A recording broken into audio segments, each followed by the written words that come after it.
What's up, Wargamers? Welcome back to World of Wargaming. I'm Isaiah. Today I invite you to pull up a seat, grab a snack, maybe even a tasty beverage, and let me talk at you for a second. Today, I'd like to talk at you about this game, Yafsiga, from Black Site Studios. This is a straight up miniature agnostic game, what I like to call a micro skirmish, meaning 4 to 7 models on a very small footprint. The game plays on a 2x2. And I'm not going to lie, I came into this game with some preconceived biases, which is something that I try not to do, just in general. But I couldn't help it, because the game has a very unique thing going for it in that it does not use dice. I'm going to say that again. It does not use dice. Now, me being the consummate wargamer that I am, and all the various games that I've played over the years, never played a war game that didn't use dice. So I'm not gonna lie, like I was a little bit, I was actually not a little bit, I was a lot bit skeptical. I did not know how I was gonna play or what I was gonna think of it. And then I played it. And all of that went away. The game is very fast paced. It is a lot of fun. You'll get to see some of that in a week or two after you see this. And it's very, very quick. The action economy is pretty simple, which we're going to talk about that here in a few minutes. And I was really blown away. I was really blown away by how much fun it was and how much anxiety it was able to create in the drawing of those cards, as opposed to the normal tension that we get in wargaming from rolling dice. So let's dig into this and talk a little bit about what's inside this book.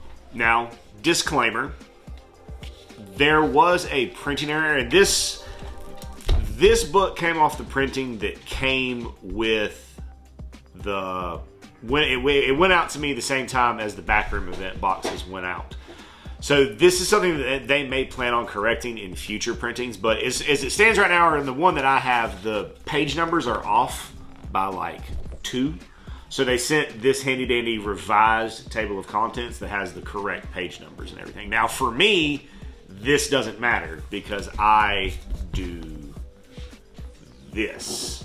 So that, for me, that's a non-issue. It doesn't matter. I still can find my way through the book just fine. Now, the things that they sent in here, and as soon as I opened the book, these were things that were in there, things that I do find useful, and I'm very grateful for their inclusion with the book, and that's flowcharts. These are for spellcasting, combat, and saving throws. So this is a handy dandy that's, if you've been around the channel for a little while, you know that I love quality of life additions to games.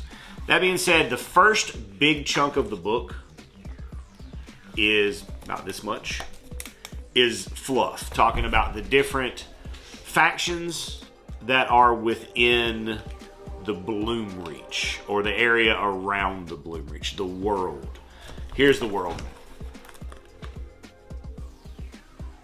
And here in the middle is where all the action is happening, the Bloom's Reach. So going into that section, it gives you some information on some different key locations around the world. And then we come into the section where it's going to talk to us about the different factions a little bit. And each faction gets a page and a really, really cool piece of art. The art in this book is outstanding. The entire book has this kind of aurora borealis motif, like on the cover here, that just runs through the book, and it's absolutely just beautiful. And another thing, I'm gonna get tangential for a minute on this because I feel like this is worth mentioning, because this is a quality of life kind of thing that I don't see often in rule books, and that's that. And I didn't notice this maybe the first 3 or 4 times I looked through the book. I'd been dug into the book for a little while before I really noticed this. But the different sections of the book, so for example, the scenarios section has purple on the edges. And then the next section has this kind of mustardy color on the edges. And then the next section has this darker green on the edges.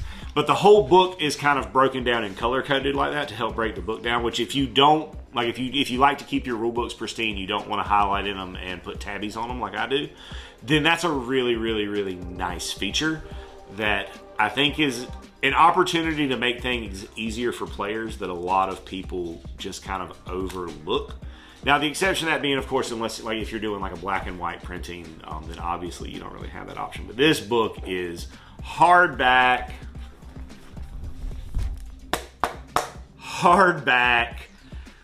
the perfect size. It's not the big, huge, full-size book. You know, it's kind of a more trade book size, maybe.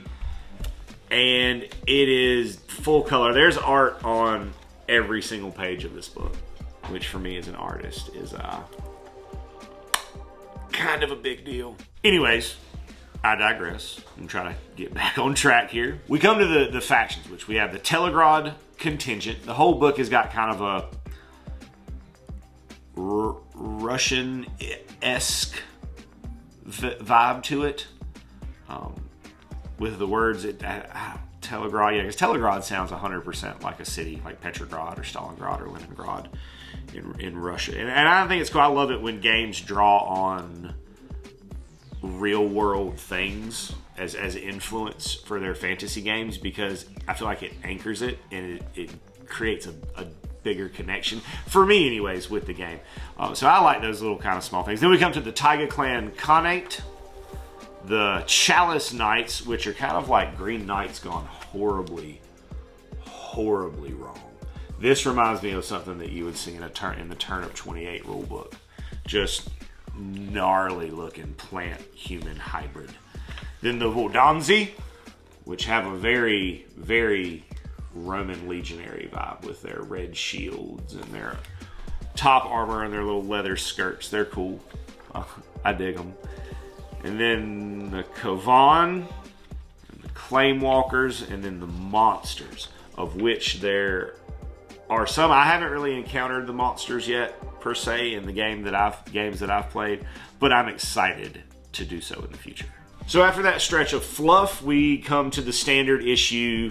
What do you need to play the game? You need your miniatures, 28mm. Now, I pretty freely mix 28 and 32mm models within games I play, because I think it accounts for the difference in height between regular people, because not everybody is 5'1" or 5'2" or 5'4", whatever it is that the standard 28mm height is supposed to represent. So I think that a little bit of fluctuation in scale between the two is okay in gaming, because again, it gives you that more kind of naturalistic diversity among the figures on the table. You need a deck of poker cards, 54 with the jokers, so all 54. You need your measuring tool, which all the measuring is in inches. You need tokens, which they do make a cutout sheet, which is phenomenal. I talk about that pretty, I got pretty excited about that in the box opening. If you want to check that out, there'll be a link up in it. I'm almost certain it's that corner. I hope it's that corner. Anyways, and then you need your 2x2 space and the book. Another thing, this game actually does account somewhat for different base sizes as far as the base sizes go, not necessarily the scale of the model, but it recommends that small creatures, things with a small volume, would be on a 25 to 32 base. Mediums, and be no more than 25mm tall. That medium things be 25 to 32mm base and 40mm tall. Large things on a 40mm base and 40mm tall, or 50mm tall, and then huge 50 to 60mm and 60mm tall. The poker deck, the part that had me skeptical, that had me doubting the enjoyment that I would derive from this game. So, the poker deck works like this. You take out all the face cards and the jokers. You split them into hearts and diamonds and clubs and spades, and then each one gets a joker. That is then what's called your court hand, and that's the hand of activations that you have to play with, which means that because you have two suits, all of your models and units get to activate twice in a round, which was something that I wasn't sure about. So I had to go to like the Facebook group and ask a question, because I wasn't sure. I thought it would be awesome if they did, but I wasn't sure if they did. And lo and behold, they do. And one of your units can be activated 3 times because the Joker is a wild card. You can play it to activate any of your models again. So if you, it's hard, it makes it hard for your opponent to really guess what you're doing and what your plan is with that card until you use it. So it's kind of a nice, I guess I want to say ace in the hole, but you've already got 2 other aces, so why would you need another one in the hole? The remaining numbered cards are then shuffled up into a deck, and that's called the Chaos deck. And that's what you're drawing from for your to-hit rolls, your save rolls, all of that stuff. Whenever it gets to 6 cards or less, you reshuffle it. You also reshuffle it at the beginning. Either at the very end of the turn you reshuffle it, or at the very beginning of the turn you reshuffle it. I don't remember which right this moment. Once you have all of those things together and you're ready to give the game a whirl, we come to the basics, which are your phase flow, your turn order, and all of that good stuff. So the turn order goes upkeep, where each player draws a card from the top for your initiative, and the high card wins, or activates first, gets to choose initiative for the rest of the round. Once that's settled, any triggered effects go off, and then status effects expire, and then play moves to the activation phase. In the activation phase, beginning with the player with initiative, you go back and forth playing cards to activate units. Each of the units in your warband is assigned ace, queen, king, or jack. So the jack in your hand corresponds to one of the units in your army. And that goes back and forth until nobody else can do anything. Once both players pass, you go to the conquest phase, which is kind of your in-turn cleanup. Everybody gets to place a banner within 4 inches of a friendly, conscious solo unit. So you can't use that with a squad unit, which we'll talk about in a little bit. Then you can return your court to your hand to be played the next round. Then we shuffle the Chaos deck, so it is the end of the turn. Then we score points. If it's the final round, if it's not the final round, we proceed to the next upkeep phase. And if it is the final round, we check the scenario to see what we do. From there, when you activate a unit in the game, you have 2 activations. You can do 2 simples or 1 complex. And the majority of what you're going to be doing is 2 simple actions. So you really feel like you're really getting around the board, you're really doing stuff, you're really making moves, because the complex actions deal almost exclusively with interacting with models that are disabled, because in this game, when you're reduced to 0 health, you're not necessarily out of the game. There's a chance that you can stand back up on a will save. There's also a chance that the opponent could come up and just swipe your head off while you're down. However, in our experience thus far, that has been very difficult to do. Your simple actions, however, are going to encompass pretty much all the stuff you want to do. Moving, climbing, shooting, punching, preparing, which is a skill test, and if you're successful at it, you gain focus or evasive until your choice until their next activation. You can cast a spell, interact with something on the map, disengage from an enemy, and coup de grace. So we were doing some things wrong before because we had that mess up in our first game that we filmed. The coup de grace is a simple action, not a complex action. That makes that a lot easier to do. We were playing that as a complex action. I don't know why we were, because it says simple in big words right there, but we messed that up. So go ahead, just precursor. When you watch it, we beefed that up a little bit. Your complex actions then are jumping, commanding, second winding, which is how you can potentially stand up, and a desperate crawl, which is a short movement you can take while you're down. Line of sight works pretty much like line of sight works in everything. Draw an imaginary line. If you can make contact, then with their volume, then you get to shoot at them. You can get benefit of cover. Cover works by the unit that's attacking you getting disadvantage, which means they have 1 less to their skill test whenever they go to draw a card for the deck. Normally you would need, like, if your skill is, or if your physique is 7, then you need a 7 or less to hit with that in melee. If you're disadvantaged, then you would need a 6 or less to hit in melee. And that's how they account for cover and a few other things in the game.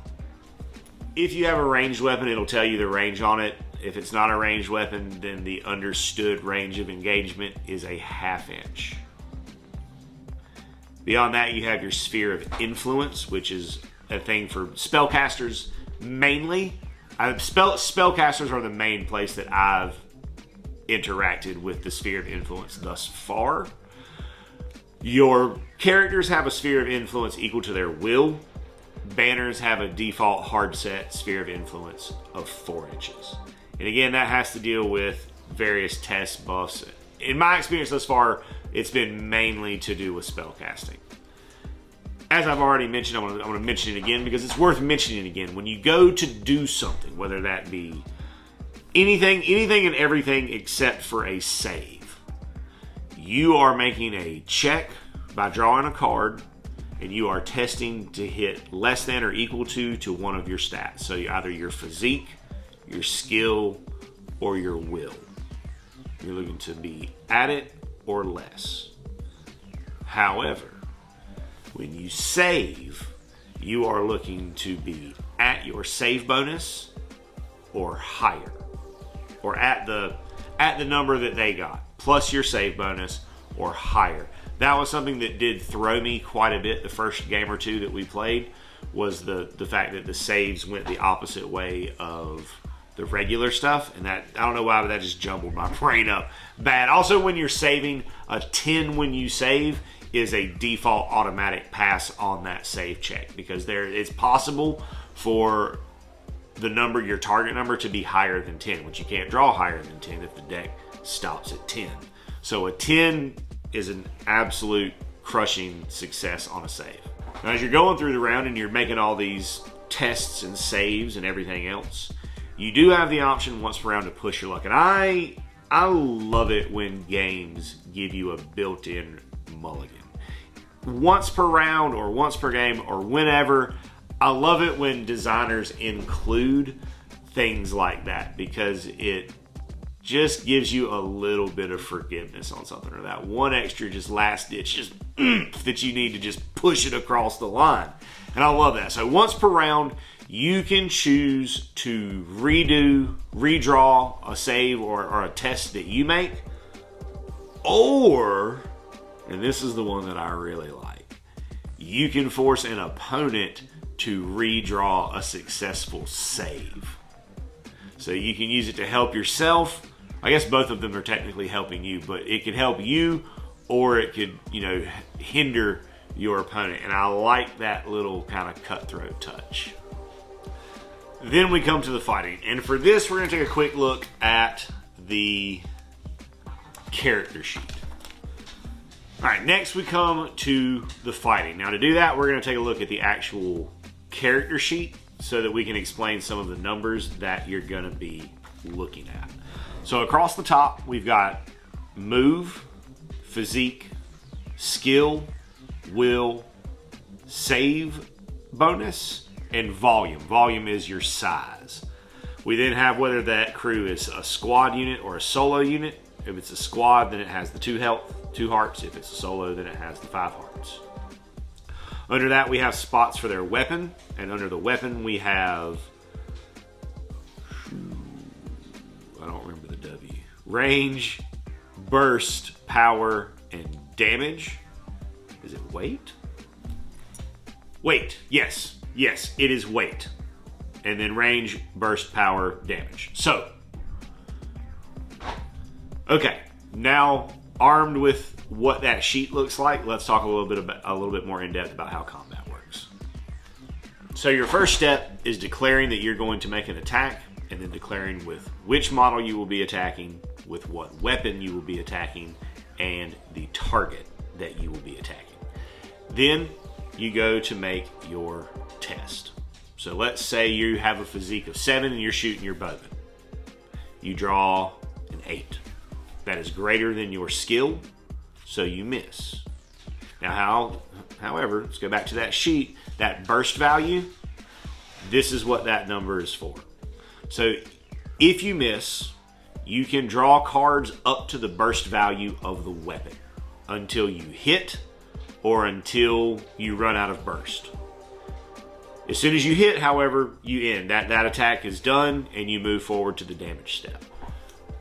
Now your solo models will always have a static burst value. It will never change. However, your squad units will have a variable burst value, and it's always equal to the number of models that are left in the unit. That's something else I think we may have messed up in our first background, but it happens. That's how we learn. Now, if when you flip that card to hit, if it is the same suit as the court card that you played, so let's say I played a queen of spades or a jack of spades to activate those bowmen, and I flip a 7 of spades on my second burst attempt, that is a crit. And all that means is that it does the second number behind the slash on your damage values. The first one is your regular damage. The second number is your critical damage. And that's how you gain a critical success in this game. Now let's say you hit, I've hit, so I've got my 7. I then add the power of my weapon to that number, which would give me a total of 11. My opponent then gets to attempt to make a save, where they draw a card, they add their save bonus, and they are looking to be higher than the number that I had. Now, in that particular scenario, the only way to save would be to draw a 10. But let's say I hit and I draw a 3 of hearts. So that would give me a 3 with a power of 4 on my bow for a total of 7. Sorry, there's some car horns going on outside. I don't know what that's about. My dog's going crazy jumping up in the window. Hopefully it seems to have stopped. Anyways, so now I have a total of 7. My opponent then draws to save, draws a 9. That is a successful save. They would take no damage.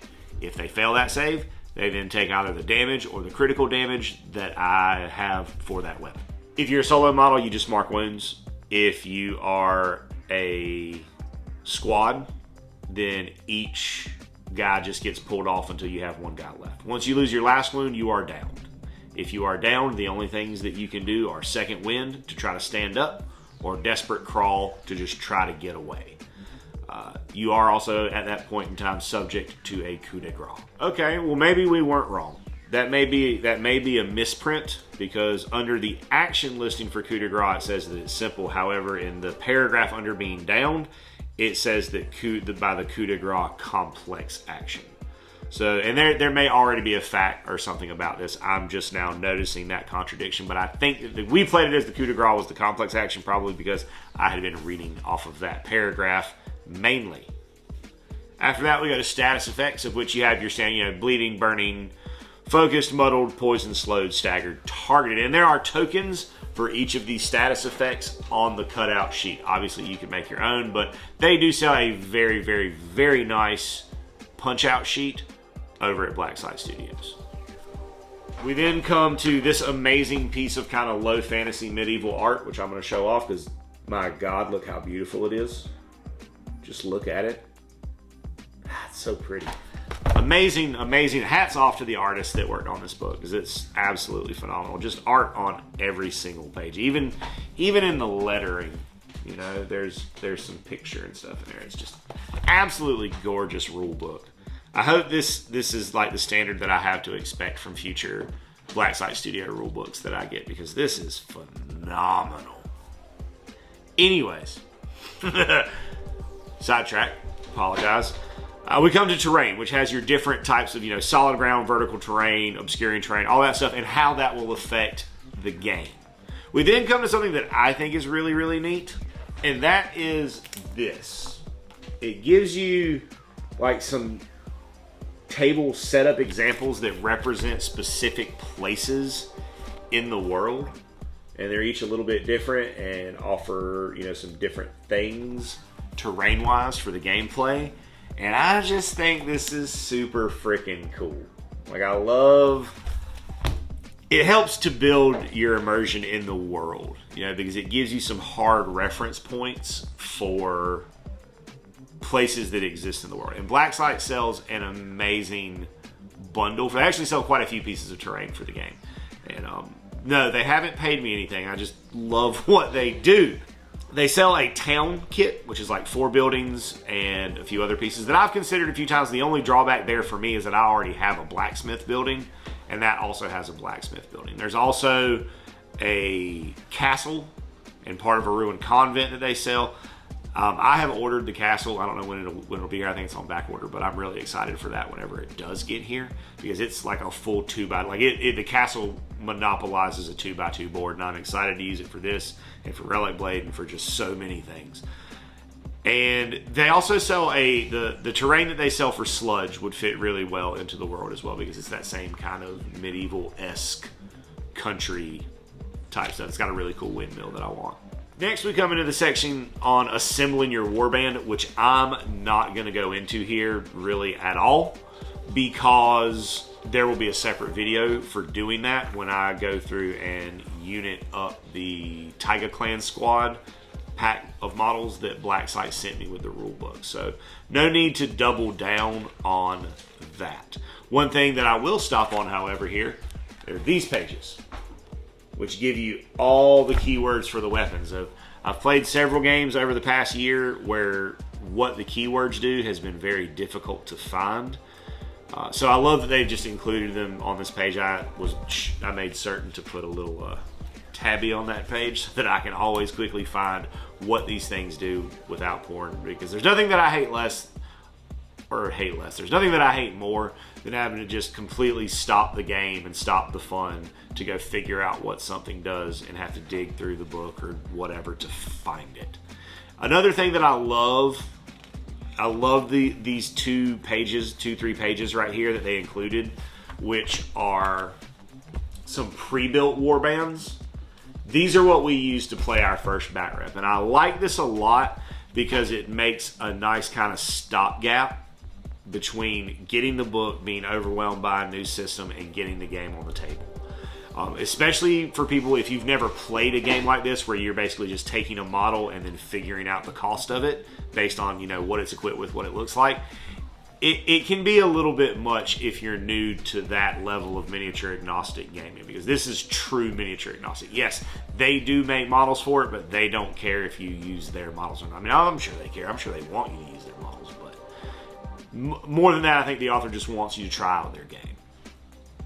So this gives you the ability to read through the rules and just focus on learning the rules, or at least familiarizing yourself with the rules before you get to the table. And then you've got pre-made warbands. All you gotta do is pick out the models that you're gonna use for it, and then you can go try out the rules and get a handle on the game. And then once you've got a little bit of a better handle on the game, you can go to figuring out, okay, so now I kind of understand how these different things work on the field.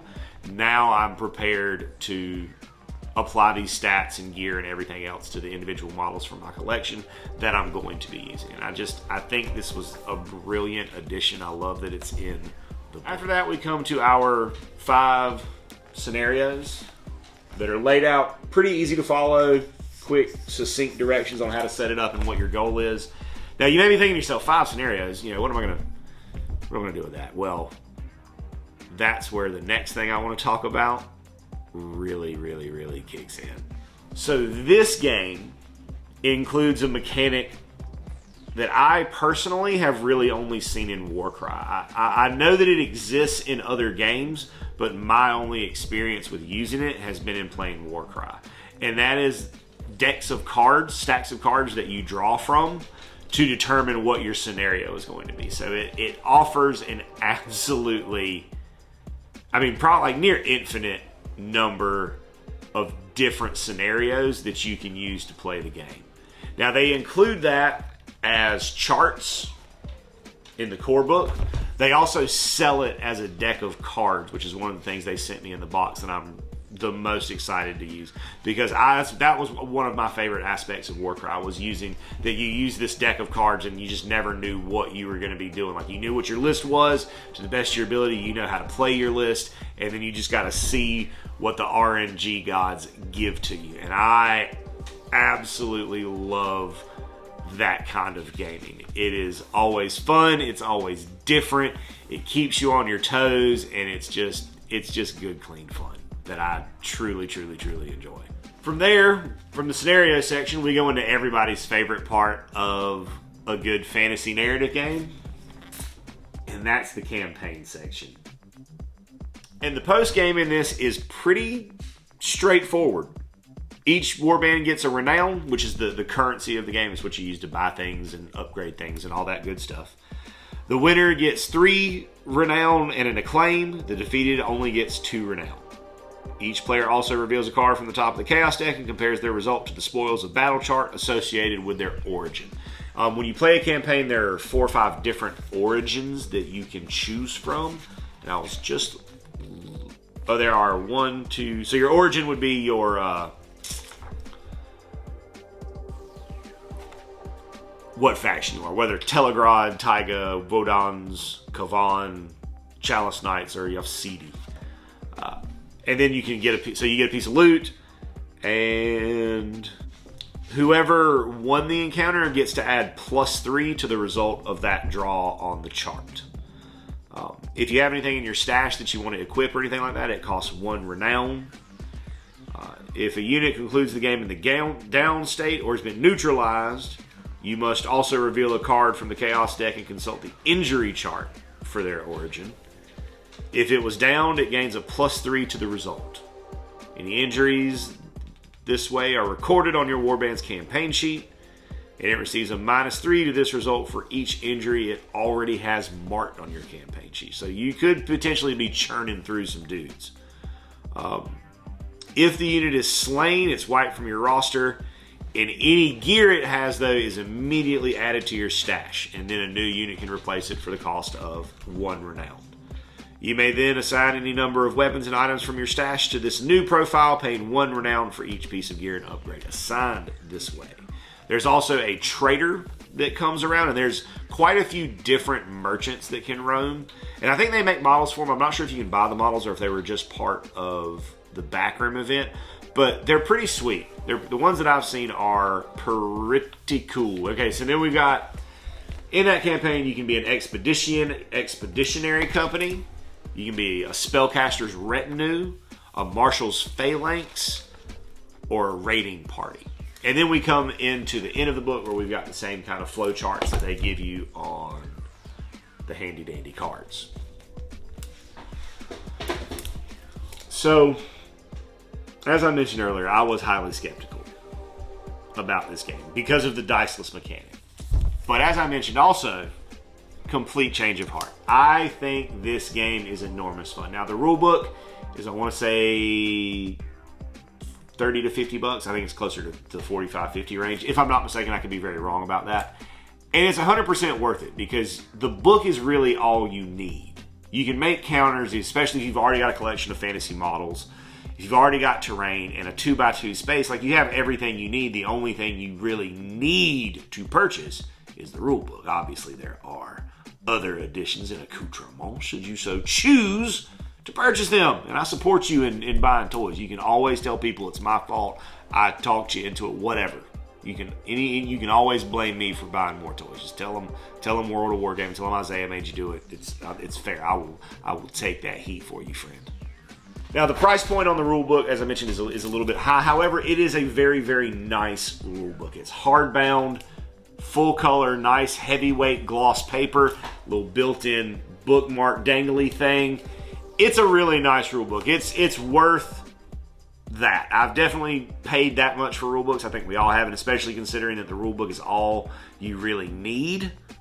100%, I can't recommend the game enough.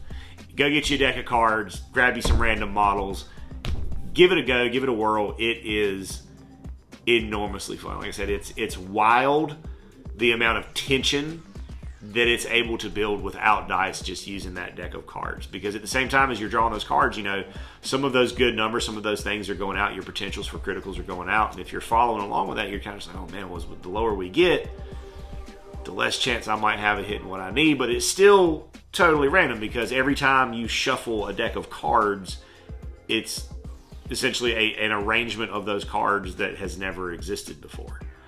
Fun fact. But anyways, I digress again. I know this is probably going a little bit long. I don't apologize for that at all, because I like talking about war games, and hopefully you like listening about them. But anyways, this has been Let Me Talk At You, talking at you about Yafsiga from Black Site Studios, written by Corey Sullivan. If you've stuck around this long, then go ahead. You might as well just smash all the buttons for me. Hit the like button, the subscribe button, the notification button, so you can be posted when I post new content, which is usually every Monday, Wednesday, and Friday. And I'm starting to filter in another day here, maybe about every other Sunday, getting a little drip of content coming out for y'all. If you'd like to support the channel more, be sure to check us out on Patreon. The link is in the description. If you want to buy some swag, check us out on Redbubble. And I hope you have an absolutely amazing rest of your day. And as always, I'd like to say a big, huge, from the bottom of my heart, thank you to our patrons who support us and pledge to us over on Patreon. You guys are the absolute best. If you enjoyed the content you saw here today and that's something that you would like to consider doing to help out the channel, go over there, check out the link in the description, check out the Patreon. There's a lot of cool stuff over there, including access to our Discord server. Talk to me, hang out with me, talk about our work, what we got going on in the hobby, some shout outs, all kinds of cool stuff. Check it out if that's something that you think you would be into. And regardless of whether or not you do that, I want you to know that I am incredibly grateful that you decided to stop by and spend part of your day with me today, rolling dice and pushing toy soldiers around. I hope you have an amazing rest of your day, and as always, may the dice be ever in your favor.